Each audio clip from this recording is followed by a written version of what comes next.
President Trump say is deporting those involved in flood to Somalia. Take a look at the video. Mr. President, thank you. The mayor of Minneapolis, Jacob Frey, is saying that he's actually proud to have the largest Somali community in the country, and his police chief. Well, then he's a fool. Well, his police chief is also saying I wouldn't be proud to have the largest Somalian. Look at their nation. Look how bad their nation is. It's not even a nation. It's just people walking around killing each other. Look, these Somalians have taken billions of dollars out of our country. They've taken billions and billions of dollars. They have a representative, Ilhan Omar, who they say married her brother. It's a fraud. She tries to deny it now, but you can't really deny it because, it just happened. She shouldn't be allowed to be a congresswoman, and I'm sure people are looking at that. And she should be thrown the hell out of our country. And most of those people, they have destroyed Minnesota, okay? Minnesota, you have an incompetent governor. You have a crooked governor. He's crooked as hell, but he's incompetent. Waltz he should be ashamed. That beautiful land, that beautiful state, it's a hellhole right now. And the Somalians should be out of here. They've destroyed our country. And all they do is complain, complain, complain. You have her. She's always talking about the Constitution provides me with... go back to your own country and figure out your Constitution. All she does is complain about this country, and without this country, she would not be in very good shape. She probably wouldn't be alive right now.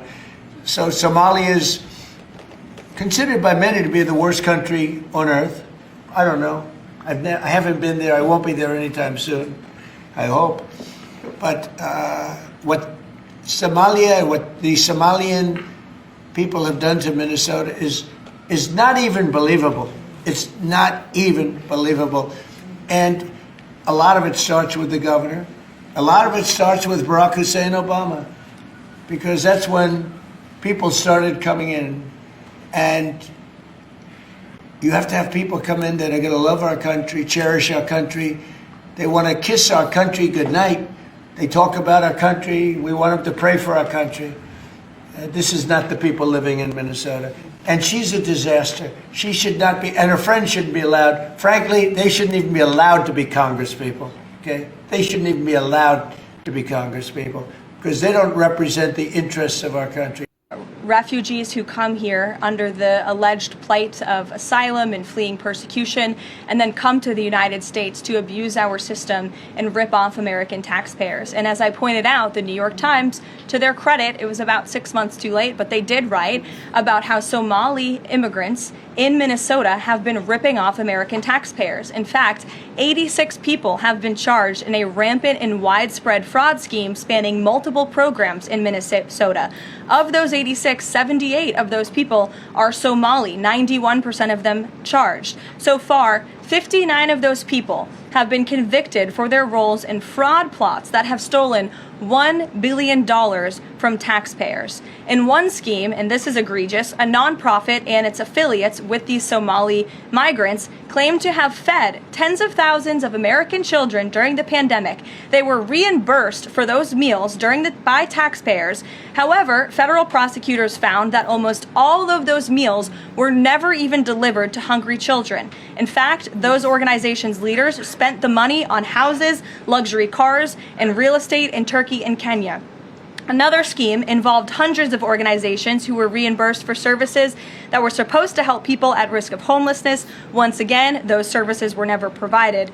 All of this has happened under Democrat leadership in a Democrat-run state, where these refugees, these migrants are coming to the United States. They are abusing our system. They are draining our resources that should be going to law-abiding, taxpayer-funded, tax-paying Americans. And this president is not going to put up with it anymore. We all heard what President Trump said.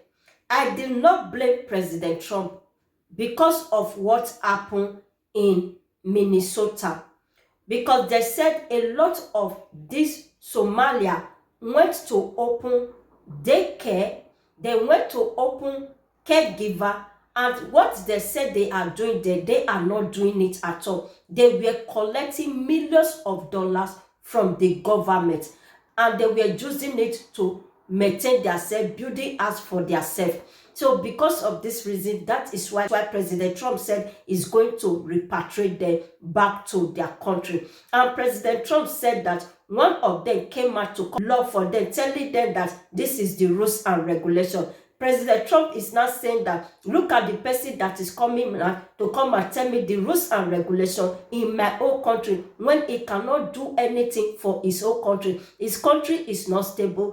He said his country, even Kelebe people are fighting themselves. There's no good government in that Somalia. And he still went further to say that the woman that just come out to come and be talking to him, this woman gets married to his own brother just because he want to become a US citizen. Can you imagine that? You see this life that we are now.